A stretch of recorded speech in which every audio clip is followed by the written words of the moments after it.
Bonjour, où que vous soyez. C'est le quatrième, c'est le quatrième de notre série concernant la vaccination. Notre session aujourd'hui concerne l'innovation. Vous pouvez écouter cette session en français. Pour faire cela, cliquez sur l'icône du globe en bas de votre fenêtre Zoom et sélectionnez français. Et maintenant en français.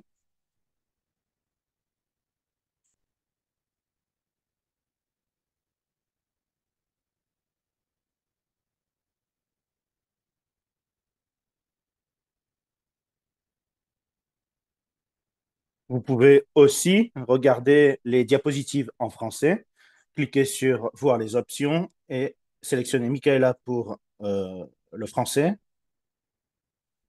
ou Stéphanie en français. Vous pouvez aussi voir les...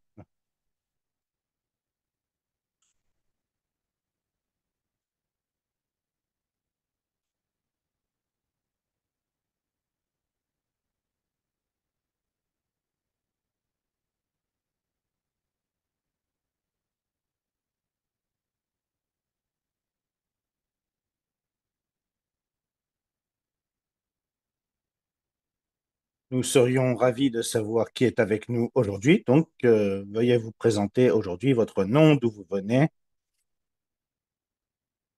Nous sommes ravis de vous rencontrer. Si vous avez des questions pendant la présentation, veuillez utiliser le bouton Q&A, Q&A.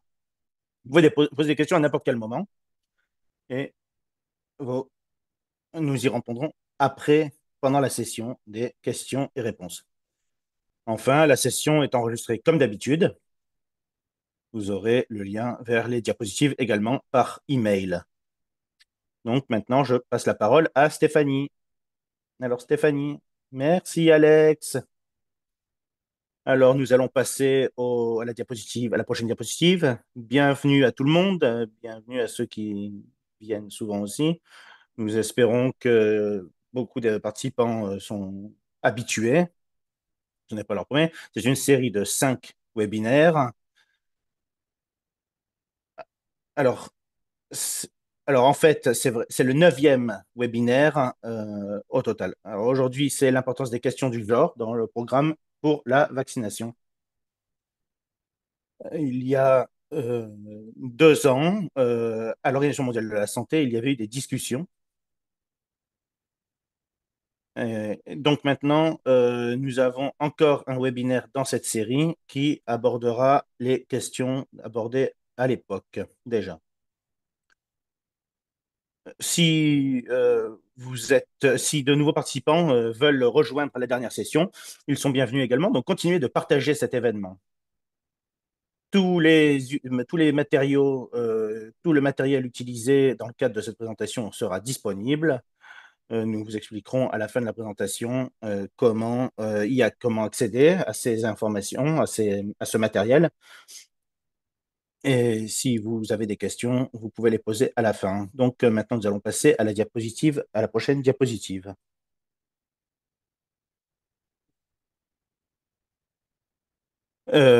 Nous allons maintenant parler de la vaccination.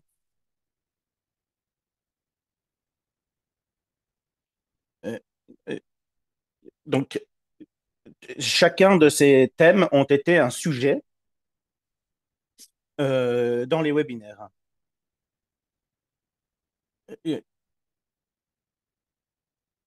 Et nous allons voir comment les différents aspects sont appliqués.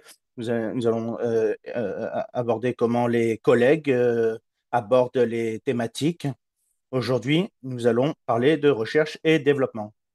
Donc, notre contenu sera un petit peu plus technique, mais je le trouve très intéressant. Je trouve le contenu très intéressant. Les présentations vont être très riches en termes de contenu.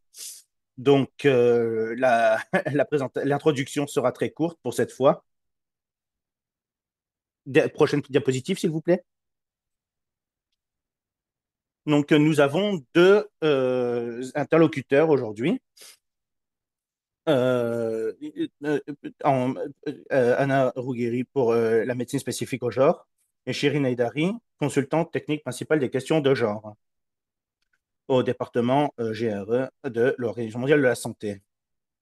Prochaine diapositive, s'il vous plaît. Donc, nous allons parler de l'importance du genre en matière de vaccination.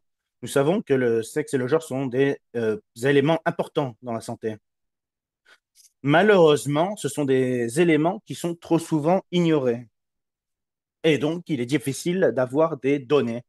Mais cela peut entraîner vers de sérieux problèmes en matière de recherche scientifique. Nous allons aborder les différents aspects en la matière.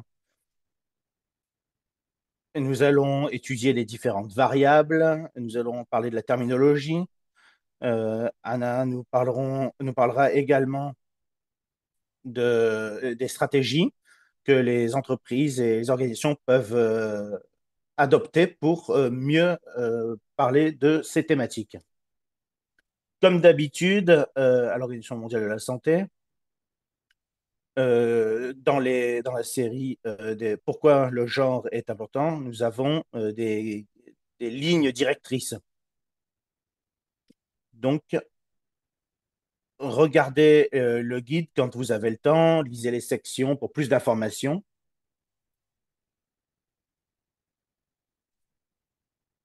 Donc, prochaine diapositive, nous allons passer la parole à Anna.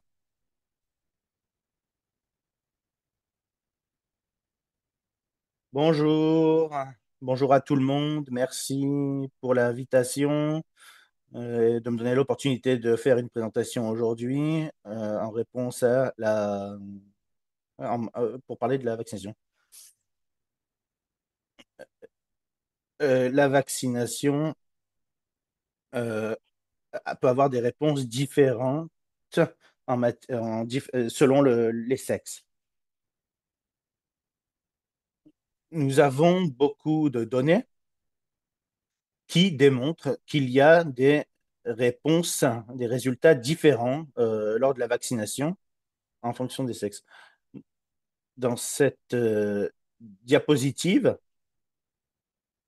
on peut voir que les femmes ont des réponses plus importantes et selon aussi leur âge, si ce sont des adolescents, des personnes plus âgées, etc.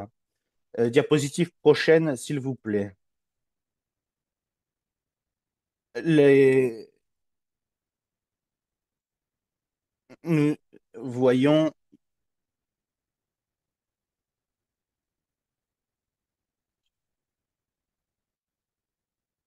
donc nous voyons que les réponses sont différentes à l'échelle de l'évolution chez différentes espèces animales. Prochaine diapositive, s'il vous plaît. Nous pouvons dire que les femmes sont plus immunoréactives que les hommes. Prochaine diapositive. Ah. Mais toutefois, les plans de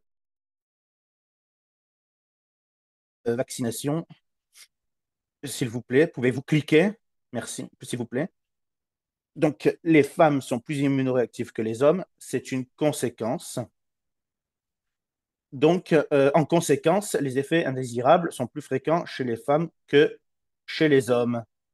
Prochaine diapositive, s'il vous plaît. Donc, voici ce que nous avons obtenu comme résultat en Italie pour les effets indésirables des vaccins en Italie.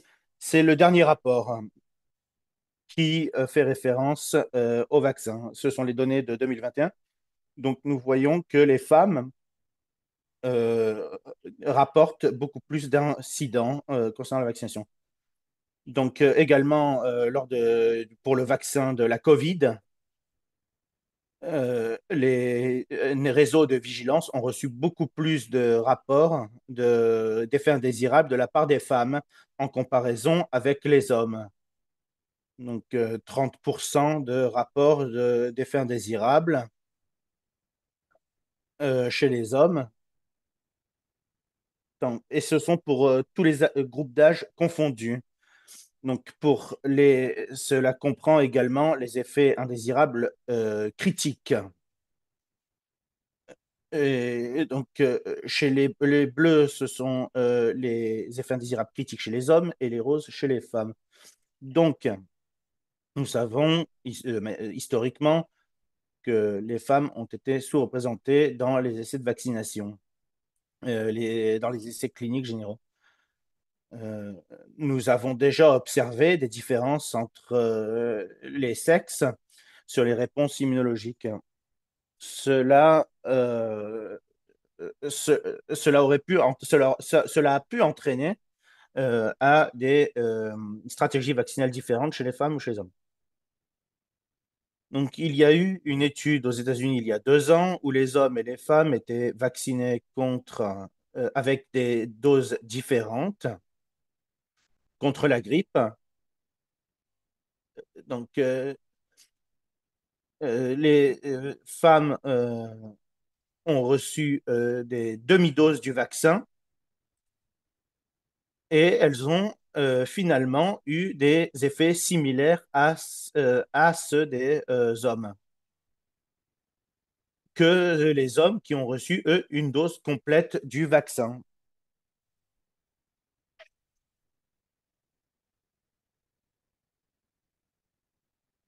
Prochaine diapositive. Mais donc, quels sont les mécanismes sous-jacents?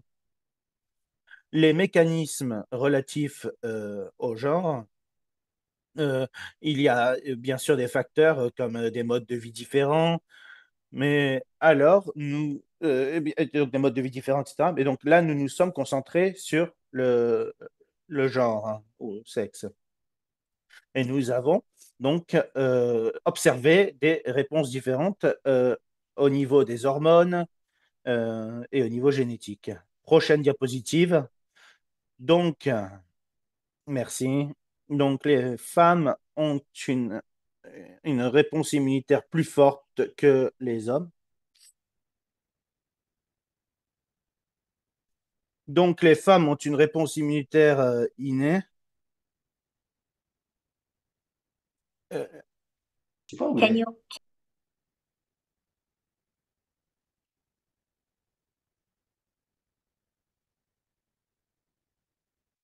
donc, elles ont un plus grand nombre de réponses.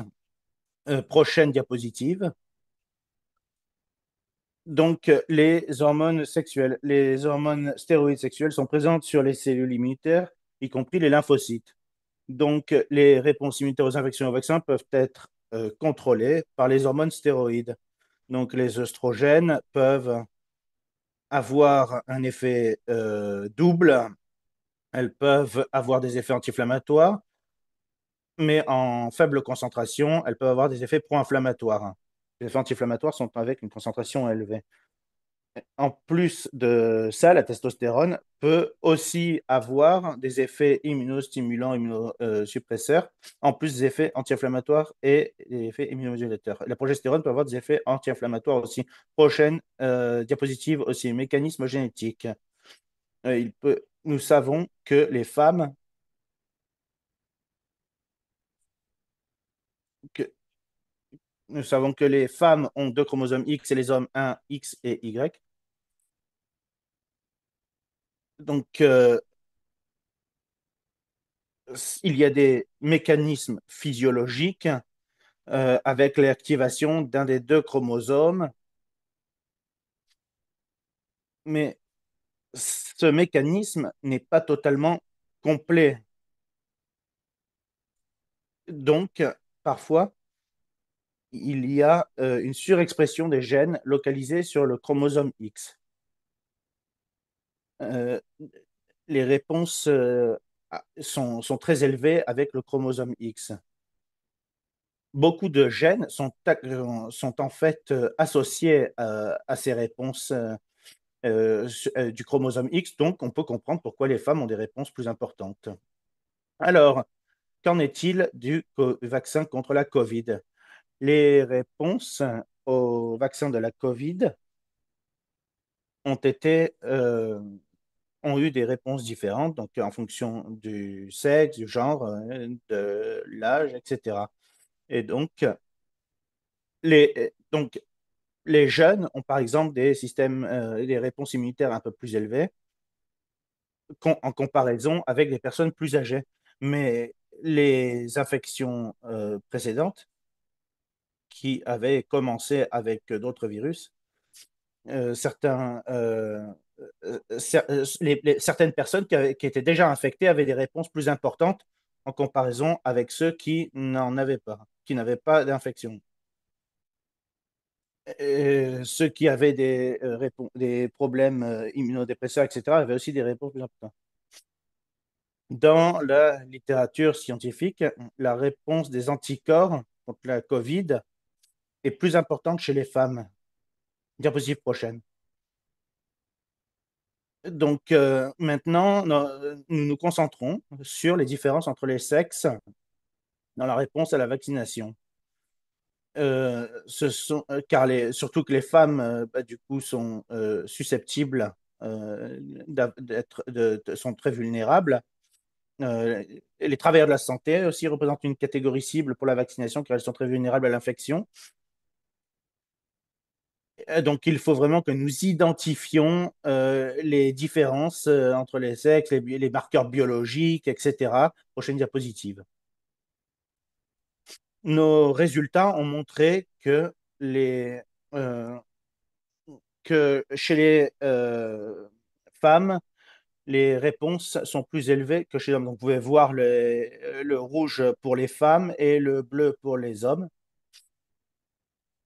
Et on peut voir on peut voir les intervalles que nous utilisons pour la recherche.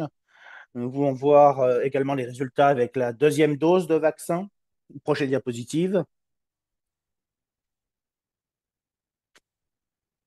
Nous essayons de comprendre les différences, les disparités en fonction des hormones, de comprendre les réponses vaccinales en fonction des hormones.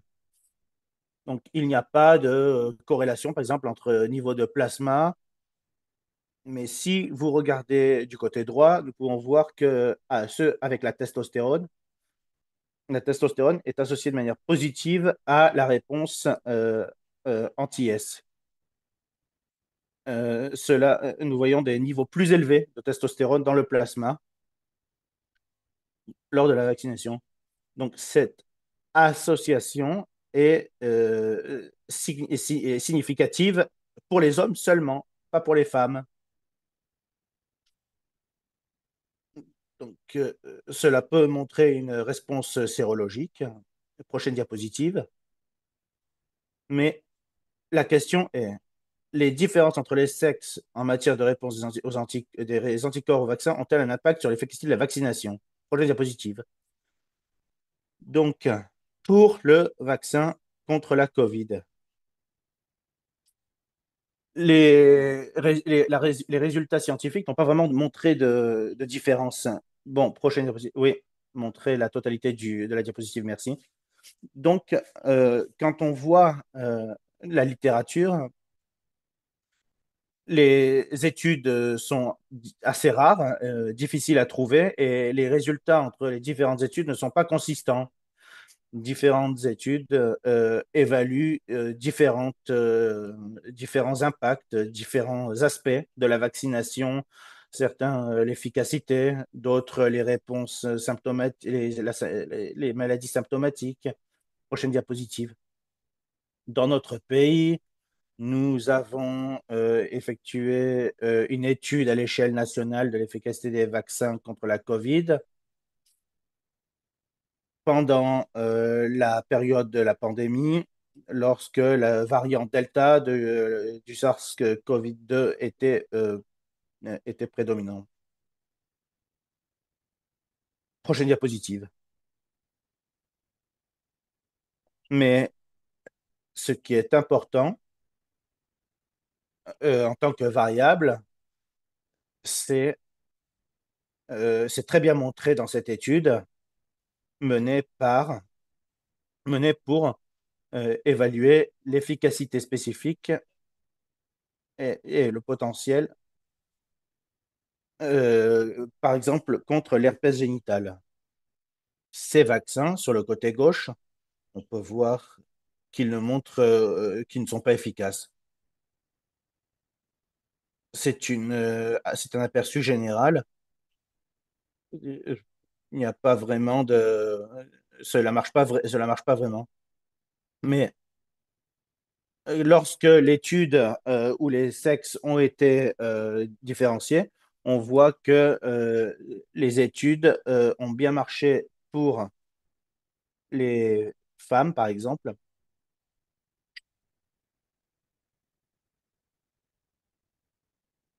Les hommes auraient pu profiter de ce vaccin si les femmes avaient été d'abord testées, etc. On aurait pu en tirer des conclusions.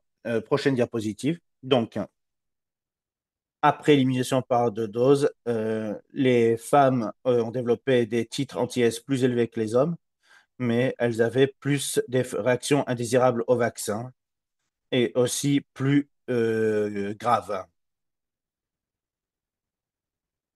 Mais prochaine diapositive. Donc après, nous avons vu que les données expérimentales suggèrent que les niveaux de testostérone plasmatique sont des marqueurs possibles chez les hommes vaccinés avec le vaccin Covid-19. Et donc, nous essayons, avec toutes ces données, de mettre en place des programmes de surveillance plus appropriés et aussi spécifiques au genre ou au sexe. C'est important dans des échelles à grande échelle. Les études à grande échelle permettent de personnaliser les programmes de vaccination. Donc, nous avons besoin de plus d'études pour mieux comprendre les mécanismes moléculaires, pour mieux moduler les réponses, etc. Prochaine diapositive. Merci de votre attention.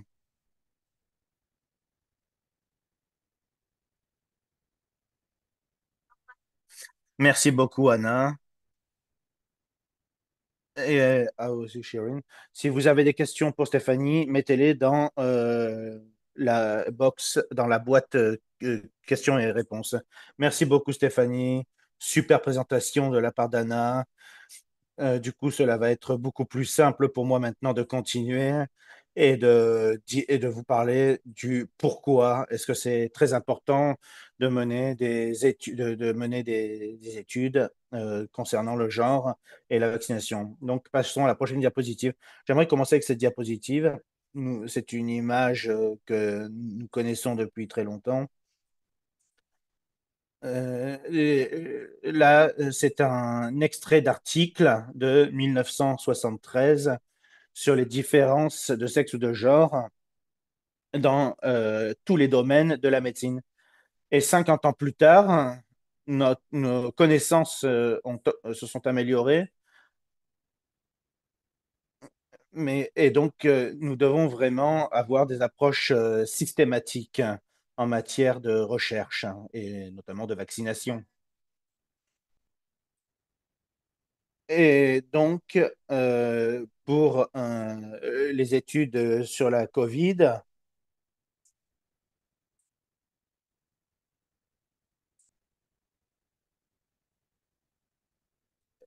il y a des différences entre les risques avec ces problématiques ont bien été étudiées. Donc, ça, ce sont les articles à propos de la COVID. Les échantillons n'étaient par contre pas assez équilibrés en matière de sexe ou de genre, comme vous pouvez le voir dans le graphique. Prochaine diapositive.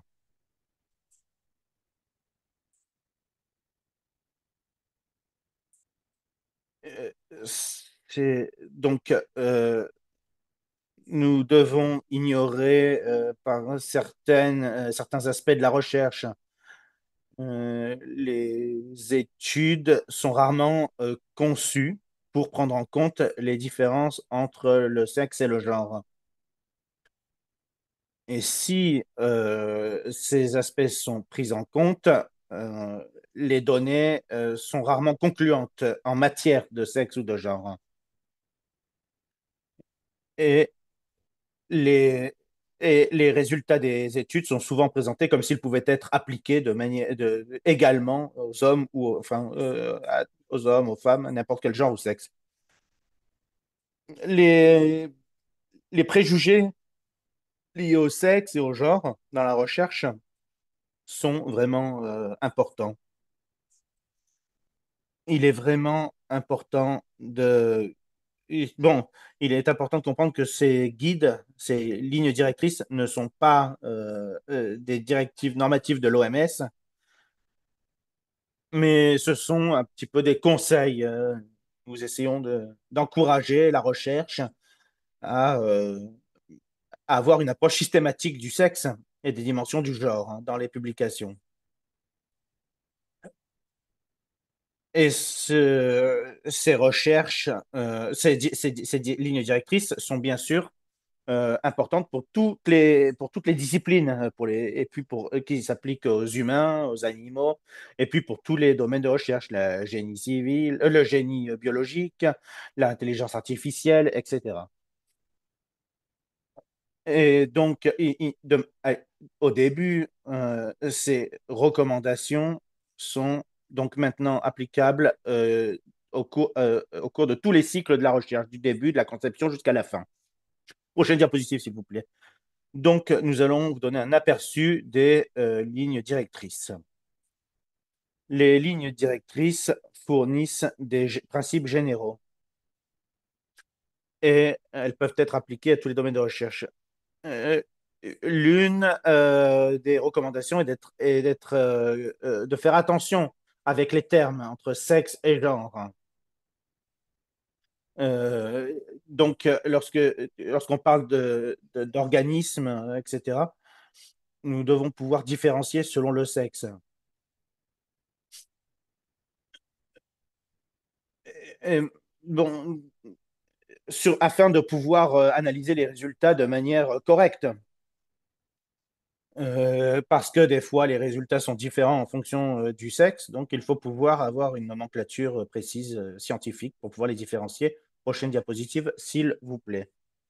Donc, les recommandations SAGER euh, insistent sur l'importance du sexe des animaux. Si dans les échantillons, par exemple, on n'a qu'un seul sexe, il est important de le mentionner. Et les auteurs doivent également indiquer si des différences entre les différents sexes peuvent être attendues ou pas. Et donc, à ce moment-là, il faut pouvoir résumer ce que nous savons déjà, faire une sorte d'état de l'art. Et donc, voici un exemple d'étude qui a été publiée en 2019. Dans cette étude, nous ne pouvons pas savoir si les hommes, les femmes ont été pris en compte ou pas. Cela, cela aurait pu être important de le mentionner dans le résumé de cette étude. La troisième recommandation concerne les méthodes, car les études bien conçues après peuvent être reproduites. Donc, il faut des informations claires sur les échantillonnages, sur les méthodes analytiques. Il est important de détailler les efforts réalisés en matière de sexe et de genre. Et il est important aussi de détailler les barrières qui auraient pu apparaître. Donc là, je fais référence à la même étude pour les questions et les réponses, que vous le sachiez. Donc, dans cette étude, les hommes et les femmes pouvaient participer.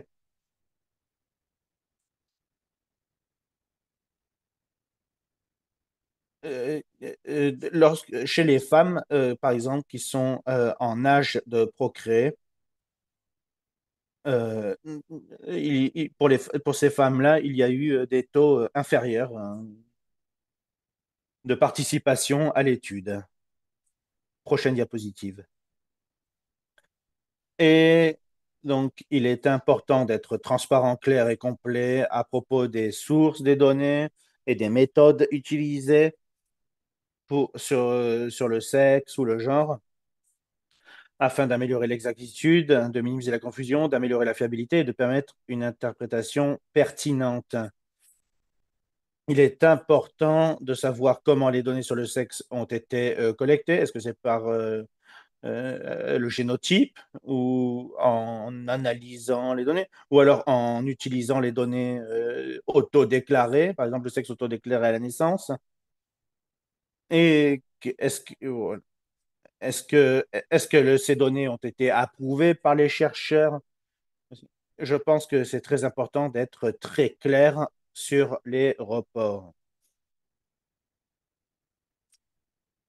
Il est très important de savoir quelles autres données relatives au sexe doivent être collectées.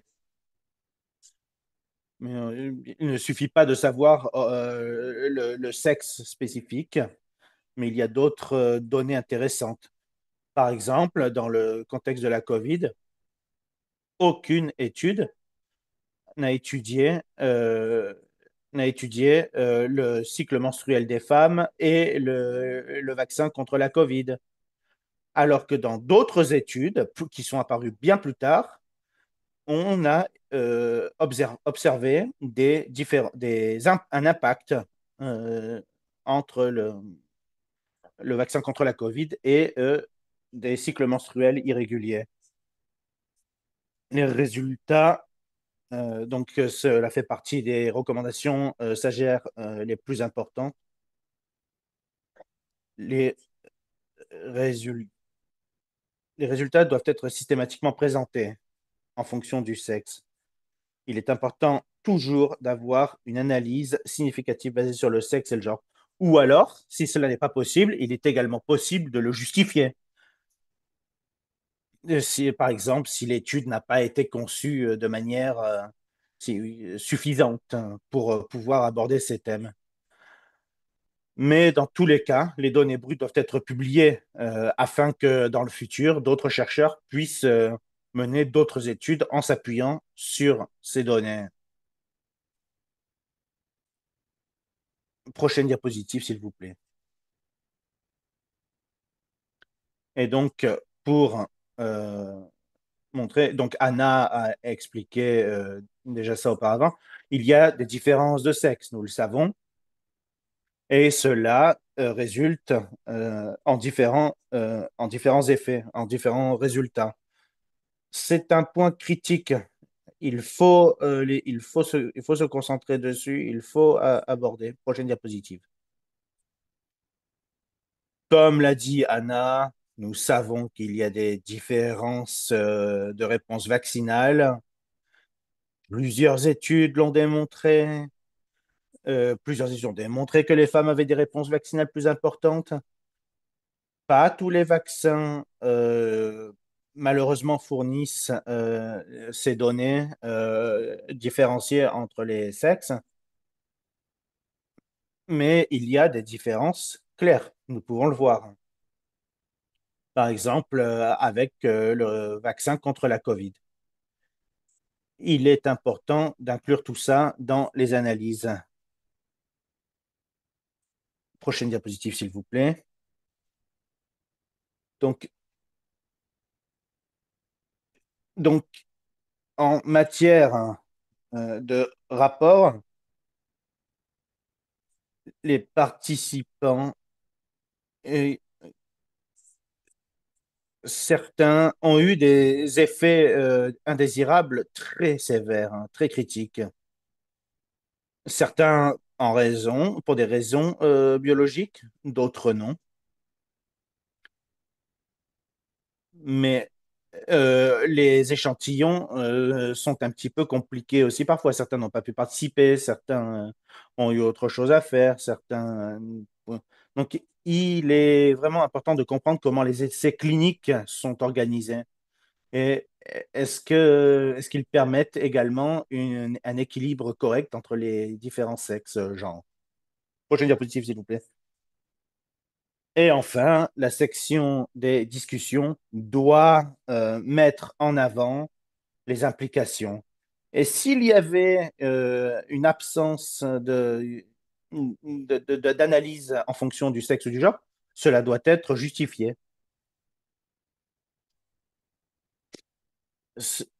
Et on doit justifier les choix. Et enfin, euh, certaines études doivent pouvoir aider à comprendre ces différences, ou alors, en tout cas, permettre de continuer et d'étendre la recherche à ces domaines-là, dans le futur, du moins. Prochaine diapositive. Donc, lorsque vous préparez vos manuscrits, il y a des vérifications qui peuvent être faites pour une approche systématique, les protocoles, euh, etc. Prochaine diapositive, s'il vous plaît.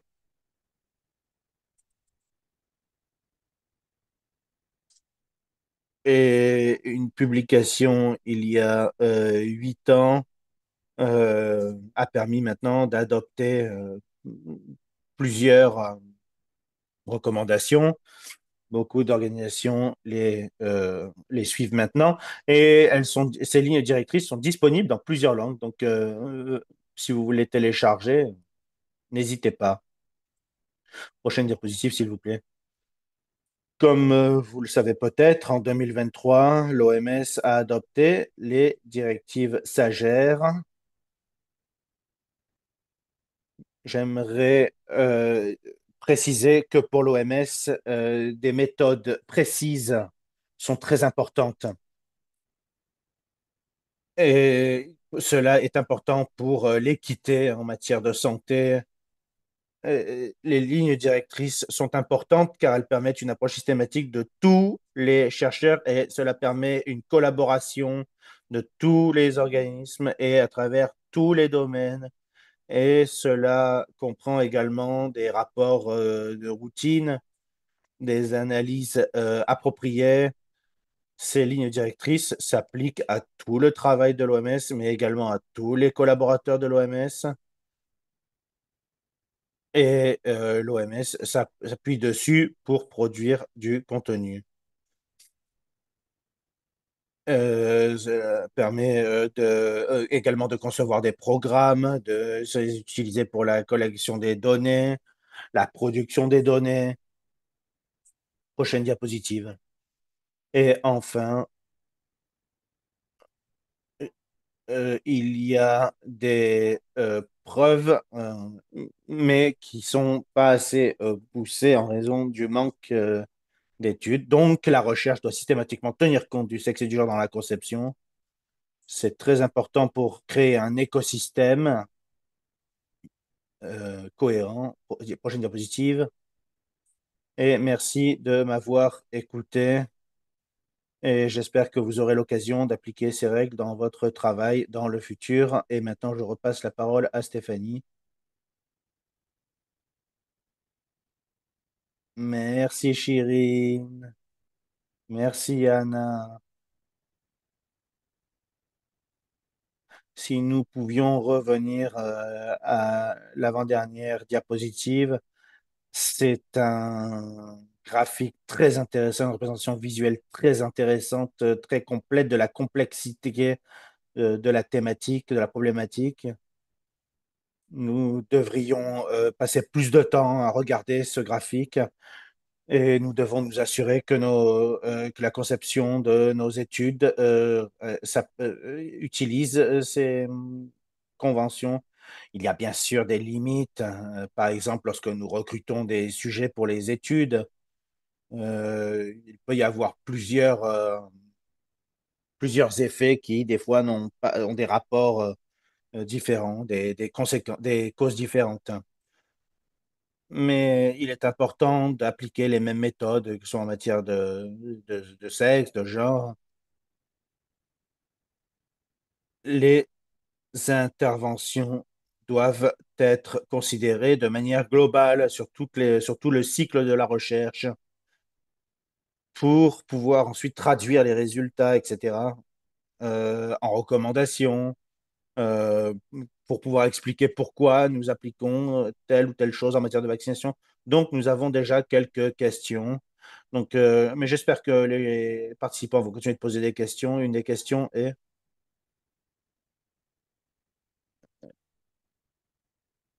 donc, y a-t-il des différences de sexe entre les enfants et les vaccins pour les enfants?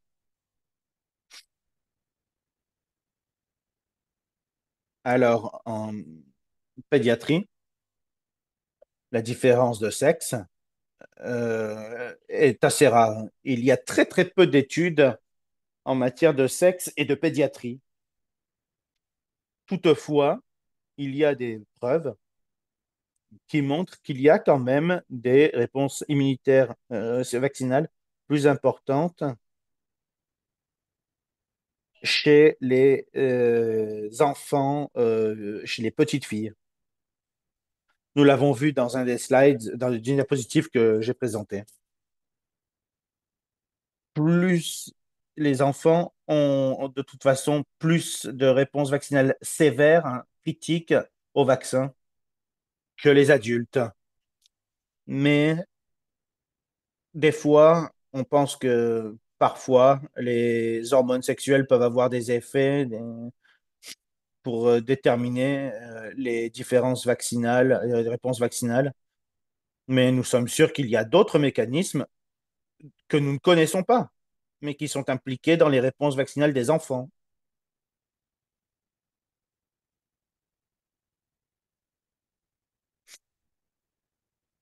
Merci. Donc, oui, Anna. Oui, donc, Anna a déjà répondu. Est-ce qu'il y a d'autres études, par exemple? Un point intéressant à propos des effets indésirables chez les femmes, particulièrement en matière de vaccins,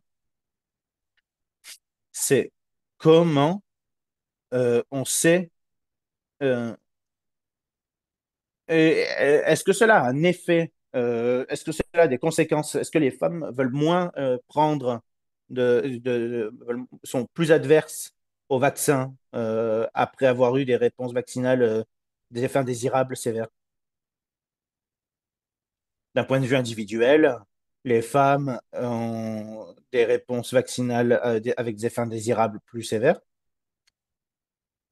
Nous savons que beaucoup de travailleurs dans le domaine de la santé sont des femmes et donc elles sont plus susceptibles et donc elles doivent souvent se vacciner plus. Par exemple, on n'a pas beaucoup de données sur les femmes avec des enfants. Mais par exemple, les femmes qui ont des enfants ont moins d'a priori négatifs sur les vaccins quand elles ont des enfants, car elles ont des réponses, car les vaccins fonctionnent bien sur eux. Mais il faudrait établir des liens plus précis pour mieux comprendre les effets de causalité. Il y a un certain nombre d'études qui étudient la confiance dans les vaccins. C'est très important, c'est une partie intégrante de ces problématiques. La façon dont les gens acceptent les vaccins, ceux qui hésitent à se faire vacciner. Nous avons des données quand même fiables. Il y a beaucoup d'informations qui manquent. Nous avons besoin. Il y a aussi beaucoup d'informations qui manquent en matière de fertilité. Et il y a beaucoup d'études. Il nous manque beaucoup d'études. Beaucoup de domaines ne sont pas abordés. Et il y a aussi beaucoup de choses qui ne sont pas communiquées de manière claire. Il y a un manque de transparence. Le manque de communication, le manque de transparence peuvent causer beaucoup de désinformation et même faire diminuer la confiance que les gens ont pour les vaccins. Alors, Et je pense que nos conversations ont bien montré bon, que les vaccins chez les femmes, chez les enfants, euh, euh, elles- les études étudient peu ces problématiques. Nous le voyons. Euh, on parle beaucoup de développement des vaccins. Ouais. En matière d'effets indésirables chez les femmes, d'effets indésirables importants, on en parle aussi un petit peu moins. Mais il faudrait peut-être regarder les doses. Les doses que nous donnons aux femmes sont peut-être trop hautes. Il y a eu une étude qui a montré que la moitié d'une dose chez les femmes fonctionnait aussi bien qu'une dose complète chez un homme. Cela montre également que nous devons vraiment approfondir notre étude des vaccins et nous devons adapter les doses des vaccins à différents patients. Est-ce que nous devons vraiment penser à ces choses? Donc oui, et cela a bien sûr un impact sur le genre. Ce n'est pas seulement à propos des femmes. Bon, les femmes ont été ignorées pendant longtemps dans l'histoire, mais il est important de penser à tout le monde et cela ouvre la porte à l'innovation. Absolument. Et oui, Anna, c'est parfait. Cela permet de mener à une autre question.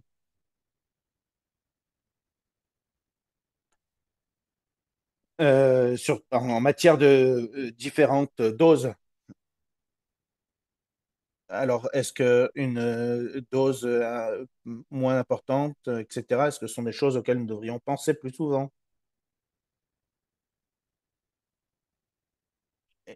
Il est quand même difficile de reproduire des expériences de ce genre pour des raisons éthiques. Les, lorsque on recherche des volontaires qui acceptent de se faire vacciner, bon, nous devons pas seulement désagréger les données, nous devons vraiment concevoir les essais cliniques en fonction des doses, et différents vaccins, différentes doses, différents vaccins pour différents échantillons.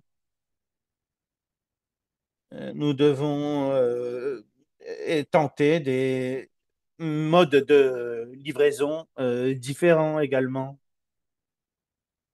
Mais nous n'avons pas de données, nous n'avons pas assez de données sur ces problématiques. Nous devons, nous devons vraiment partager les connaissances que nous avons déjà à portée de main. Euh, Nous devons aussi partager les résultats que nous avons dans certaines études et qui n'étaient pas forcément planifiés. Nous devons vraiment comprendre, nous travaillons tous dans la recherche, l'immunologie, nous devons vraiment regarder, observer ces différences en tant que scientifiques.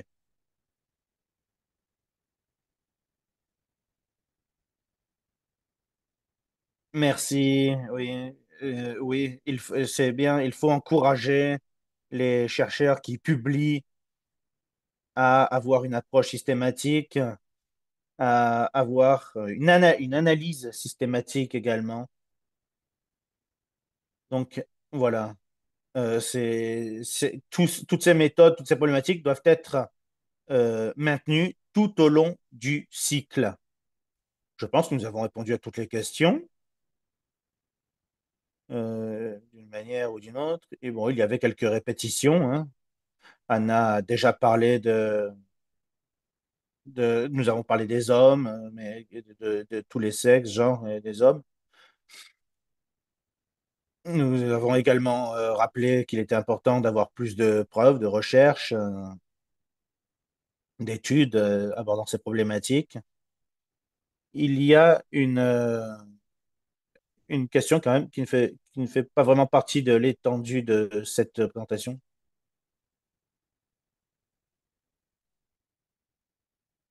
Mais nous avons quand même eu d'autres webinaires qui parlaient d'autres aspects. La surveillance, la couverture, programme d'immunisation. Il y a des choses qui sont faites dans certains pays, mais pas partout.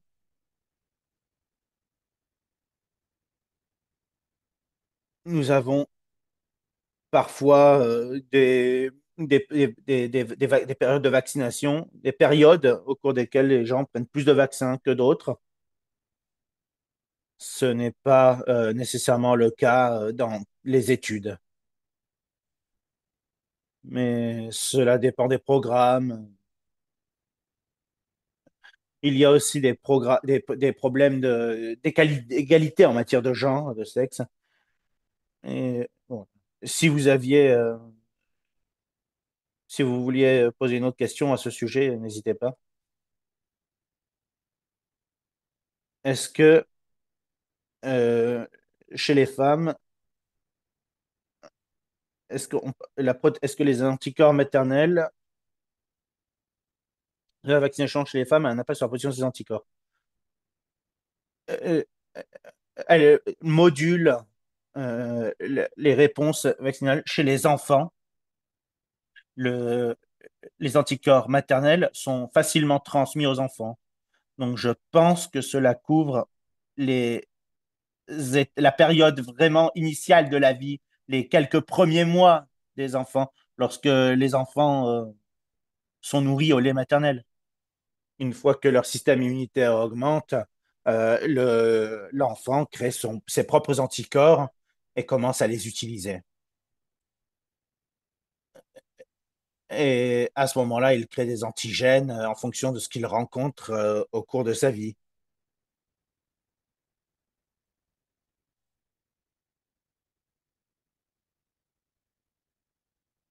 Merci.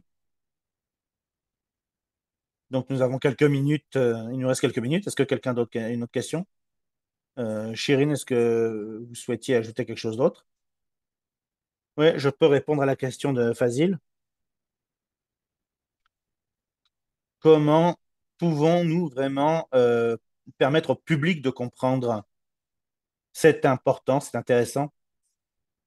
J'ai toujours voulu que nous encouragions les journalistes scientifiques à appliquer ces recommandations. Nous avons beaucoup de journalistes de vulgarisation qui parlent d'innovation, de développement, mais ils parlent très rarement, euh, ils réévaluent rarement le paysage en fonction du clivage du sexe ou du genre. Ils regardent ils ne regardent pas à la sécurité, par exemple, en fonction des différents sexes. Mais cela change un petit peu maintenant, en suivant un petit peu tout ce qui s'est passé. Et puis depuis la recherche avec le vaccin contre la COVID, etc. Bon. Mais tout ce que nous avons abordé doit être appliqué à tous les domaines, y compris dans ce domaine. Les patients également sont aussi des partisans puissants dans ce domaine. Une bonne communication permet leur permet après de communiquer sur la question.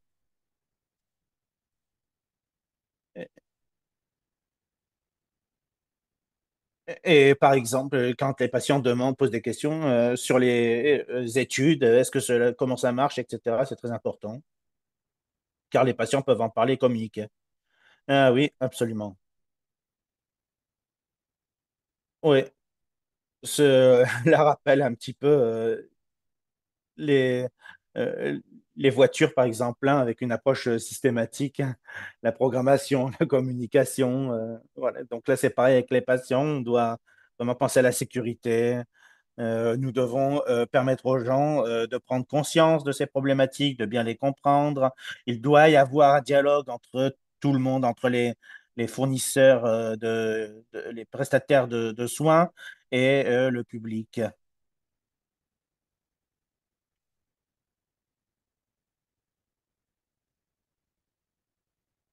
dans mon institut en Italie, deux, trois fois, de temps en temps, toutes les 2 semaines. J'ai des webinaires avec les journalistes et nous parlons de médecine des genres, donc les différences entre les sexes, les genres. Euh, Nous essayons, ces webinaires leur permettent de mieux communiquer sur ces différences au public, notamment dans la vulgarisation. Oui, ces webinaires pour les journalistes sont très intéressants. Absolument, absolument. C'est vraiment un aspect important. Mais cela n'a pas lieu partout, hein. Mais c'est une opportunité de pouvoir parler et de pouvoir partager sur ces sujets. Si, si nous ne communiquons pas assez, cela mène à des lacunes. Et puis, du coup, les gens ont de moins en moins envie d'en parler. Oui, je suis très contente de la discussion que nous avons eue à la fin. Peut-être que nous pouvons finir, hein. Alex, avez-vous des remarques